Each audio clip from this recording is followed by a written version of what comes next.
after everything that I learned from pancreatic cancer, it being the third leading cause of cancer death in the United States. And I didn't want anyone to have to suffer like my dad did or my family.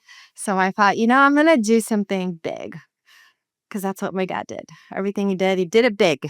I set this goal. I created this goal to do 52 marathons in 52 weeks. I wanted to raise $1 million to help cure pancreatic cancer.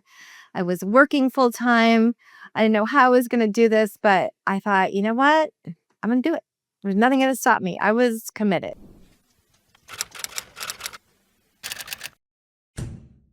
Welcome back to the 10 Adventures podcast. My guest today is Julie Weiss, who some might know as the marathon goddess.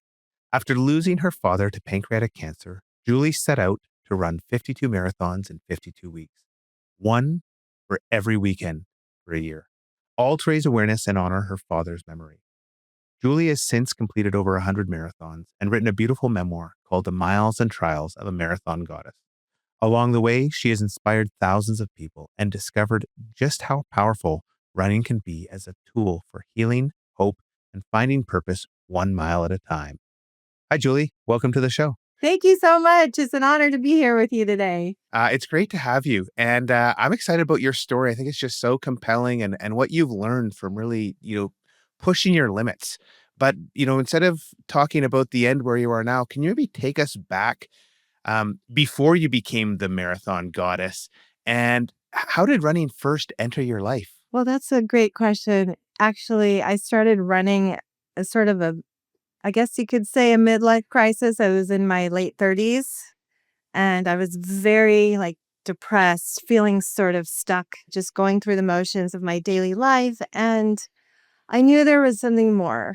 And I thought, you know what? I'm gonna go for a run. I'm tired of feeling, icky. I want to go for a run. I'm going to see if I can change my life. So I went for a run and it was really tough.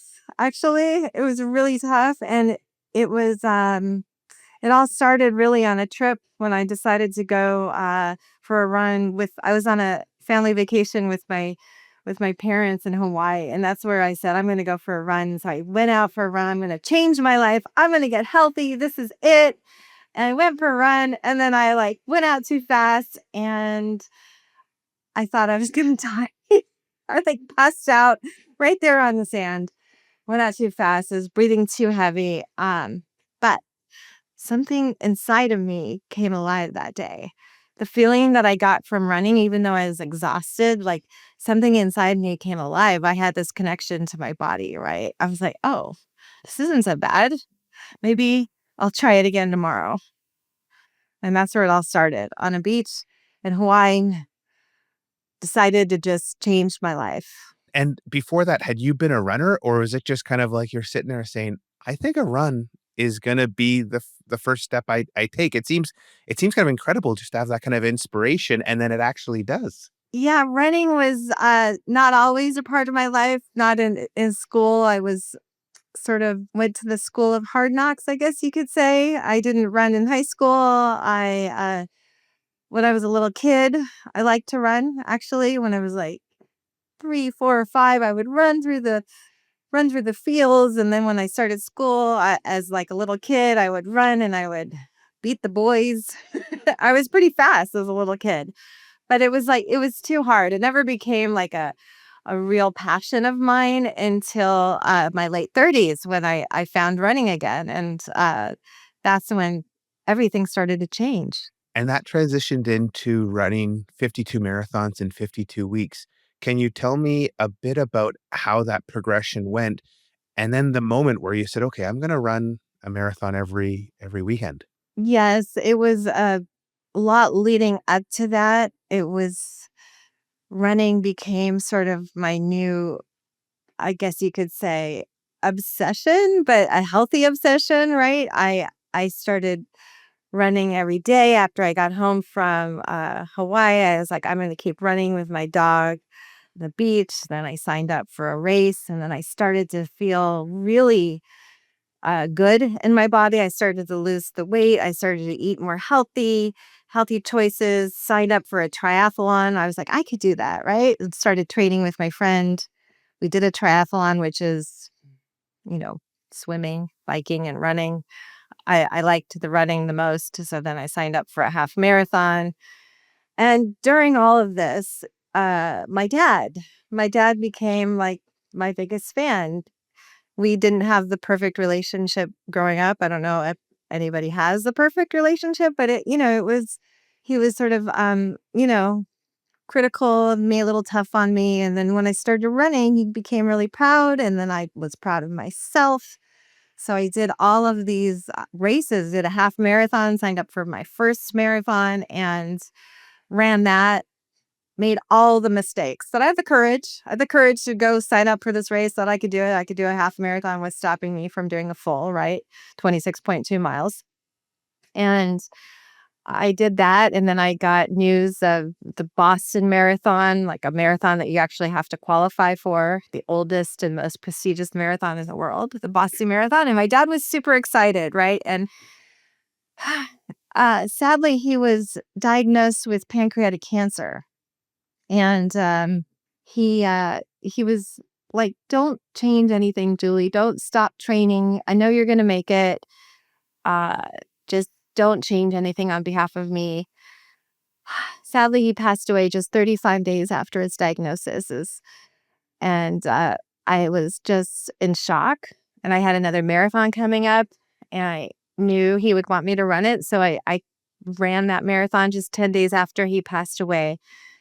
And I qualified for the Boston Marathon. And I knew when I crossed that finish line, we had done it together. But after everything that I learned from pancreatic cancer, it being the third leading cause of cancer death in the United States, and I didn't want anyone to have to suffer like my dad did or my family. So I thought, I'm going to do something big, because that's what my dad did. Everything he did it big. I'm going to run 52 marathons in 52 weeks. By that time, I had run about 25. I was trying to, get faster, qualify. I'd run so many. So I'm like, I could do a marathon a week, right? So I set this goal. I created this goal to do 52 marathons in 52 weeks. I wanted to raise $1 million to help cure pancreatic cancer. I was working full time. I didn't know how I was going to do this, but I thought, you know what? I'm going to do it. There's nothing going to stop me. I was committed.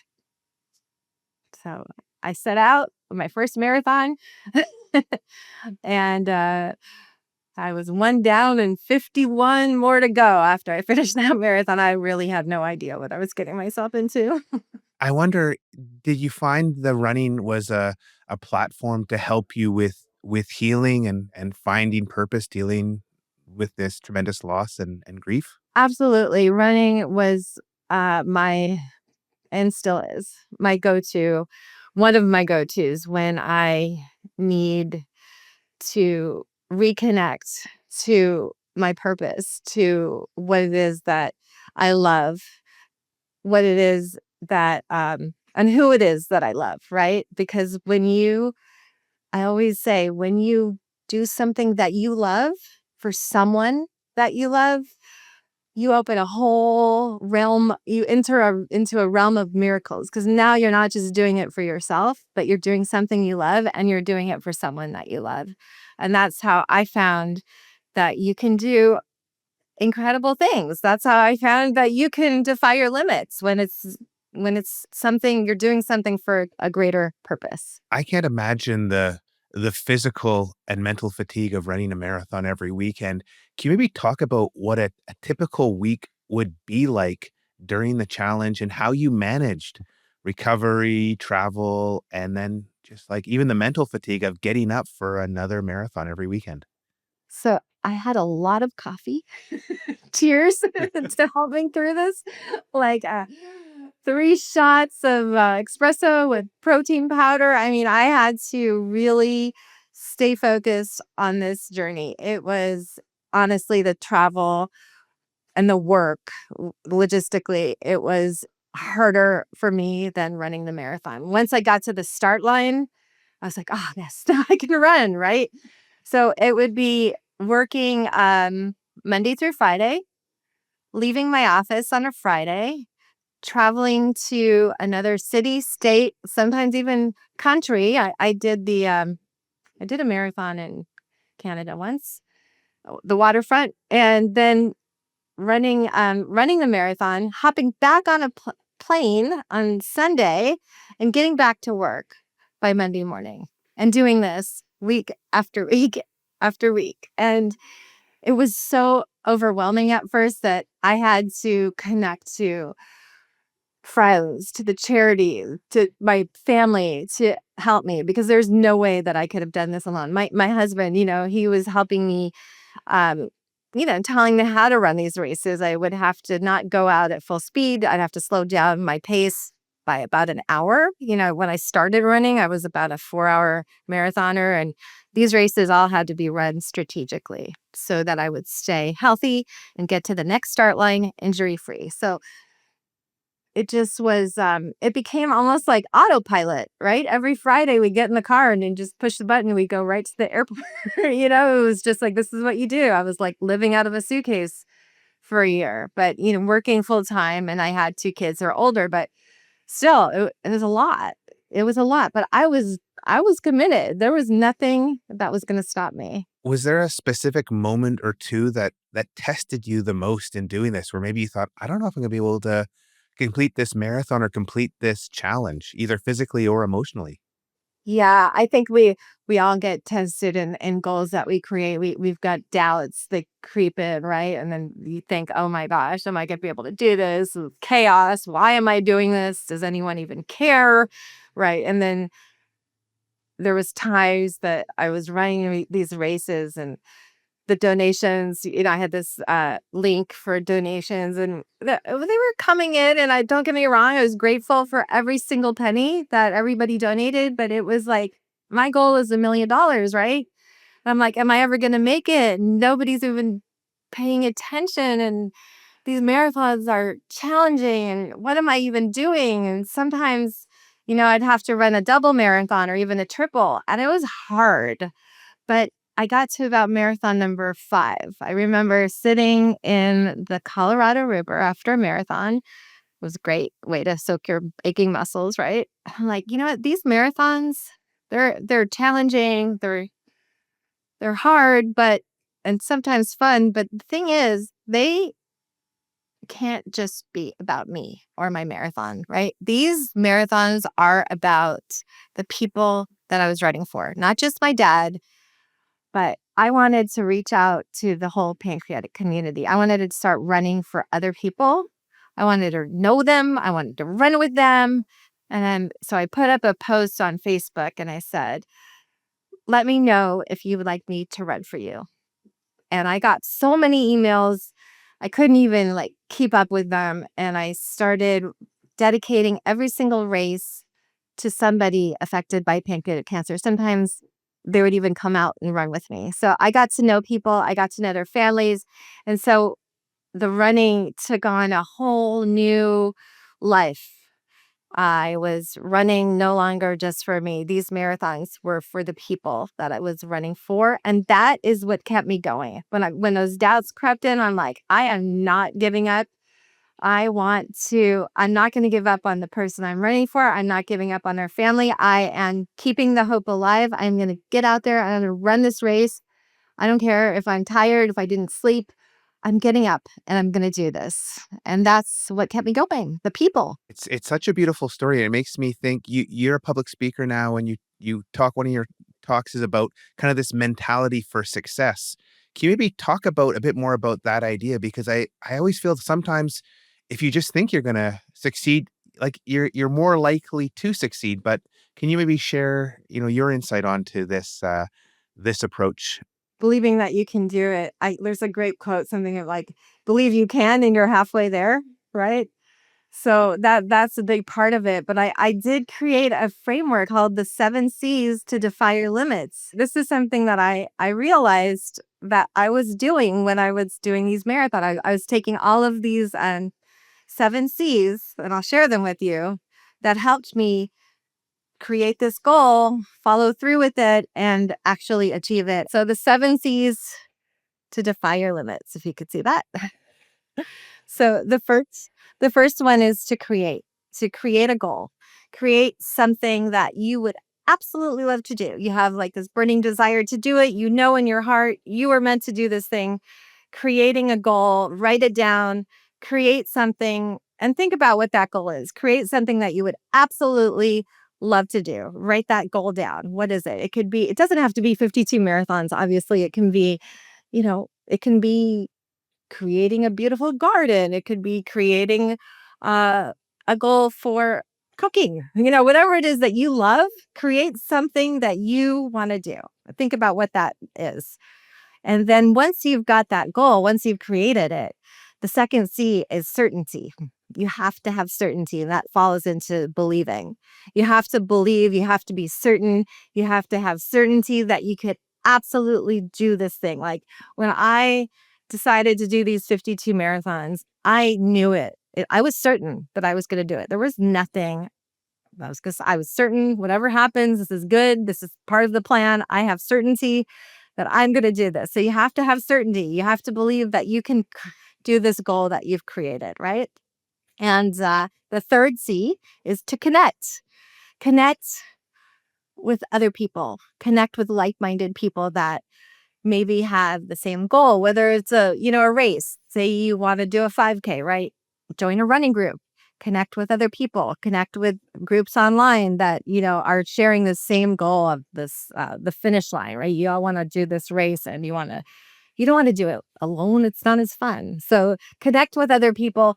Even connect with a higher power, because some people just need that extra inspiration from whatever it is they need to connect, or whoever it is that they need to connect with. So connect with somebody, connect with something that will bring you joy, and it'll definitely be more fun once you're connecting and connected in this journey of creating your goal. So once you've got create, you've got certainty. Now you're connecting with other people. You're connected to a higher power. And then, of course, you have to commit. You have to say, I'm going to do this thing no matter what. I'm committing to this. When I decided to do these 52 marathons in 52 weeks, I put a post up on Facebook. That was my way to commit. I'm showing everyone I'm doing this. I'm committed. I announced it to the world. I'm like, that's it. I am committed. I am going to do this no matter what. And of course, you have to stay consistent. Consistency is our fifth C, because if you do just a little bit towards your goal every day, you're going to get there. And it doesn't have to be big. It doesn't have to be a marathon a week. But if you get out there and you do that little, the training, you've got a training schedule, you do a little bit, or you work a little bit towards your goal every day, and you stay consistent, little by little, you're going to get there. It may take a little time, but you're going to get there as long as you stay consistent and keep moving forward. And the sixth C is to do it for a cause. Do it for somebody or something that you love. Think about what that could be. Think about what you love. And when you're doing something for a cause, sometimes it gives you energy that you didn't even know you had. That's what really kept me going, is, this passion that I had to, and this purpose to, raise money and help people who were dealing with this disease. And so when you're doing it for a cause, it just, I don't know, it means a lot. It means more. It gets like a deeper feeling when you're doing something for a cause.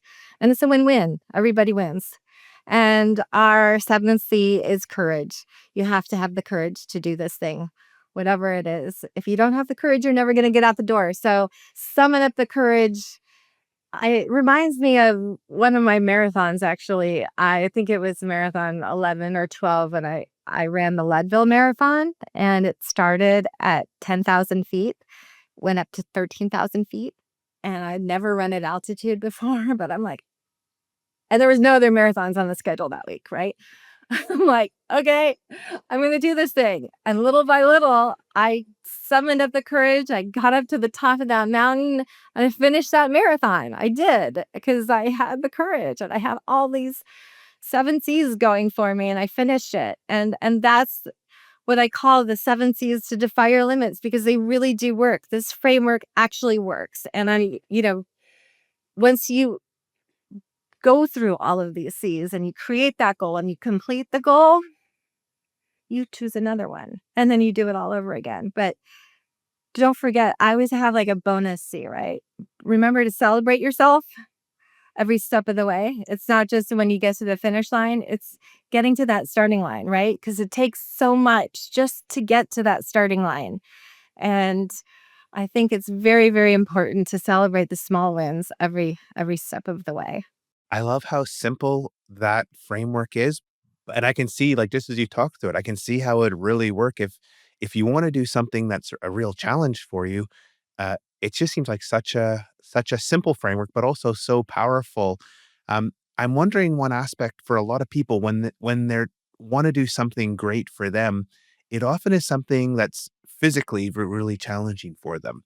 And I wonder what you learned in your 52 marathon quest about physical performance. And there's lots of people on YouTube who are talking to 22-year-olds who have, their life ahead of them, no injuries. Life is easy. But for people who are, approaching their 40s or even beyond their 40s, what are some key learnings that are you think are applicable to help people take on a really arduous physical challenge? That's a great question. And I wish my husband was here to help you with that question because he's a coach. But I can tell you, as someone who started running at age 37 and has run, okay, I'm about to run my 119th marathon. I'm 55 now. And you can do anything you set your mind to. You just need to start slow. You start, if it's running or walking that you want to do, you can absolutely do this with a plan, creating a plan, a smart plan that shows, like, it took me 18 times to qualify for the Boston Marathon until I actually met my husband, got a proper training schedule, and started training for this race. And I ran my first marathon at 38. I didn't start running when I didn't do any high school or college sports. Right. So if you're like me and you're thinking, oh, I'm too old or so I can do this, think again because you absolutely can. It just takes proper planning and creating this goal and getting something strategic that, it can be 30 minutes a day or 30 minutes three times a day, right? Walking slowly walking, and then slowly increasing that maybe to a walk run, and then slowly increasing your mileage. There's plenty of coaches out there, there's training schedules out there. They're creating a plan is your first step. So when I finally got a schedule to actually qualify for the Boston Marathon, I did it. And it doesn't matter how many times it takes you to actually do it. All that matters is that you keep going. And this reminds me of one of my favorite quotes by C.S. Lewis. Yes, another C.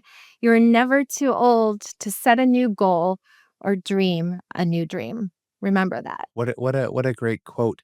I want to come back to the act of running and kind of running, but endurance sports in general. People always talk about how they're powerful tools for healing. Why do you think that aspect of going for a long run or going for a long bike ride or hiking allows people to process difficult emotions that it would seem we should be able to do the same thing, at home or, going for a walk, but there's something specific about these long endurance activities that allow healing. What's your experience? Absolutely. It's running has changed my life and healed me in times of grief. And brought so much joy.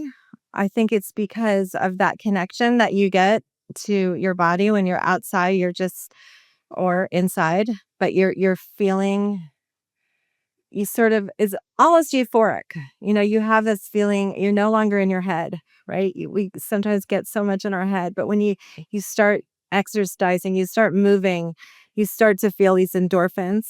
The endorphins, that serotonin levels will increase, and you start to just feel the joy that movement can bring. Doesn't have to be running. It can just be this, but endurance sports brings you that uh just inspiration from it. It just makes you feel like you can do anything.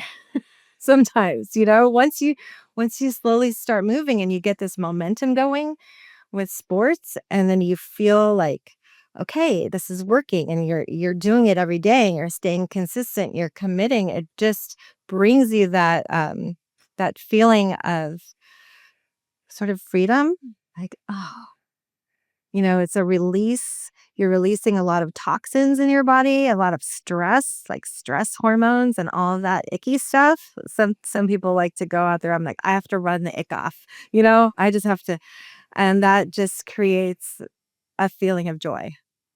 You get rid of that icky stuff, and then you have joy, and that's what I get. Almost from every run or every workout. I mean, not every workout is going to be this euphoric, wonderful feeling, but if you're getting that feeling from most of your movement, that's a good thing. And David always says, like, rule number one is you have to have fun. And rule number two, if you're not having fun, you have to figure out why, go back and fix that and come back. And so that you're doing it with some joy in your heart, whether you're doing endurance, walking, running, and if it's not fun, maybe figure out how you can make it fun. Can you run with your dog? Can you run with some music? I find like music provides so much inspiration for me. I love the music. I love the running community. There's so many wonderful people out there to connect to that will help you and bring you joy. And so you can do this, your sport, your endurance movement, whatever it is that you want to do, you do it together. It makes it so much more fun. So rule number one is to have fun. I want to come back to completing the 52 marathons challenge. And, what's it like at the end? You finished all 52, all 52 marathons. You obviously feel great. But what happens to your purpose? How do you kind of refocus? Is there also a bit of a letdown that, oh, what do I do next? And how did you kind of navigate that? Because a lot of people, they do something great and then they feel a bit rudderless. Yeah, that's a great question. That's why I say, once you've gone through all of these C's, you've created a goal, you've finished it, you're like, now what? Well, pause, reflect, and then create something else. Do it again or do something else that brings you joy, right? You have to choose a new goal. So when I finished the 52 marathons, I had the Today Show was following me around with the camera, and they're like, for Julie, the start of the 2013 LA Marathon is the beginning of the end. But you know what? It actually wasn't.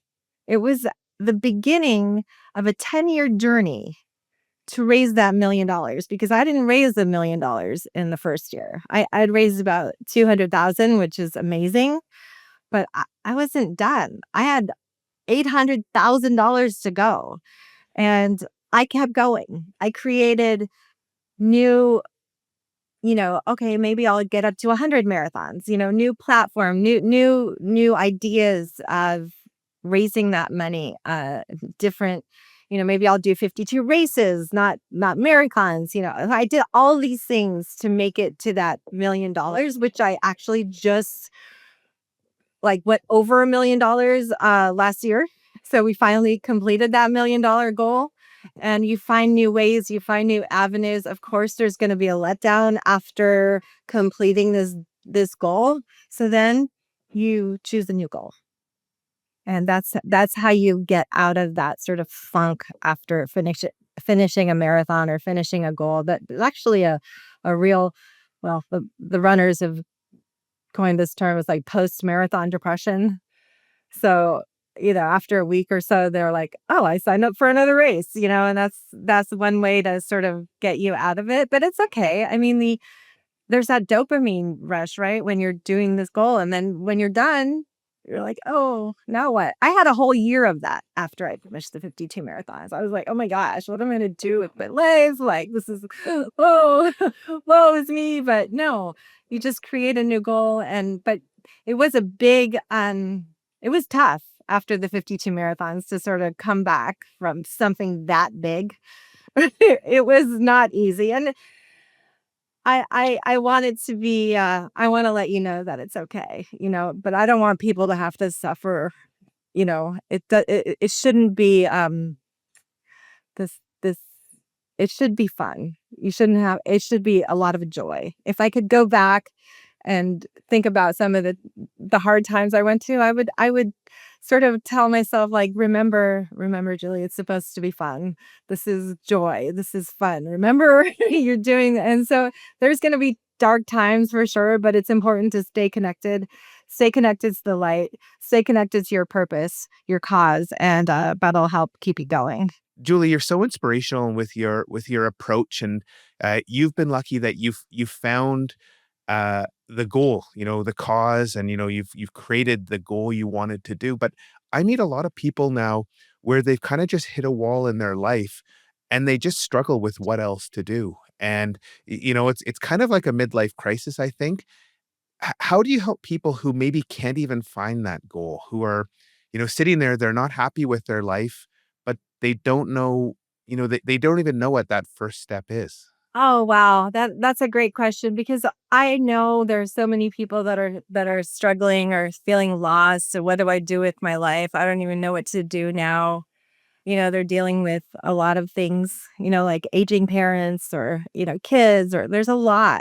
People are dealing with a lot of things. I get it. I understand. I'm going through it too. I think that it's important to listen to your intuition, listen to your heart. Your heart knows what it wants to do. And if you can take just little baby steps towards that goal, it will build that momentum, and you stay consistent with it.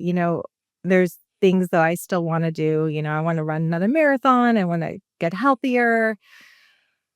And it's been really tough, moving, lots of things going, everyone is dealing with something. Everyone is dealing with something that we know nothing about. And so today I went on a 20-minute run, 20 minutes, and it actually will help you. It'll bring you, it'll release some of that stress, just a little movement, do something, get outside, just do a little movement. Think about what that goal is. Listen to your heart, and then do a little something towards that goal, and watch the stress start to melt away, and watch the joy come back. And that's what I did today. And just by a 20-minute run today, I'm like, oh yeah, I love this. I remember now, like, yes, this is good. But go easy on yourself, okay? Just remember to go easy on yourself. It doesn't happen overnight.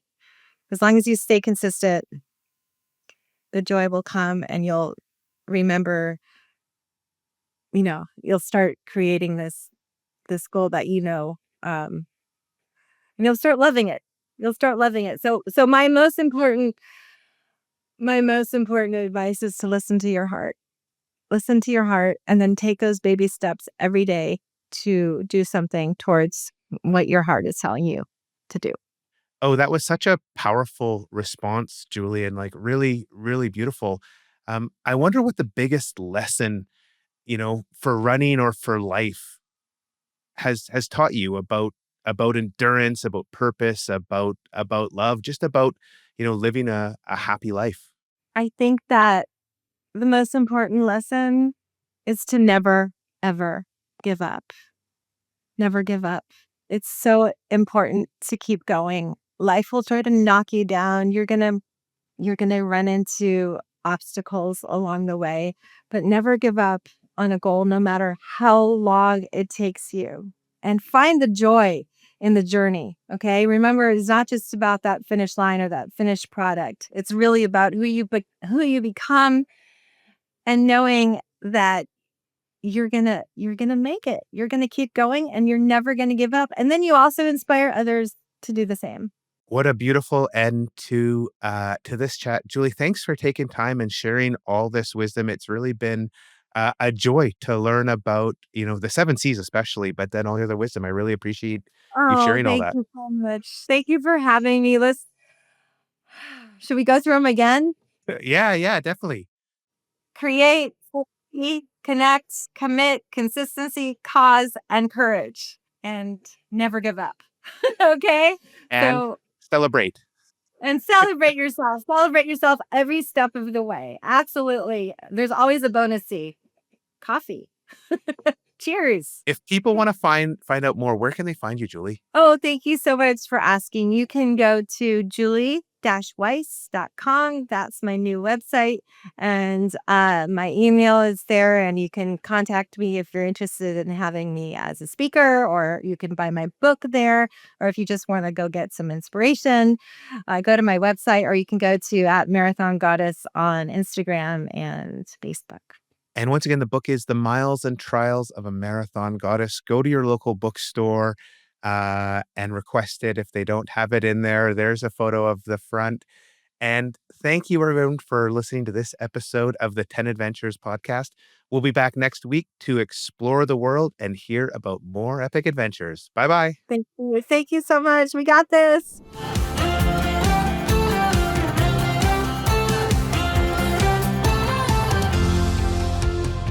Start planning your own adventure by visiting us at 10adventures.com and listen to other episodes of the 10 Adventures podcast on Amazon Music, Apple Podcasts, Spotify, or anywhere else you find your podcasts.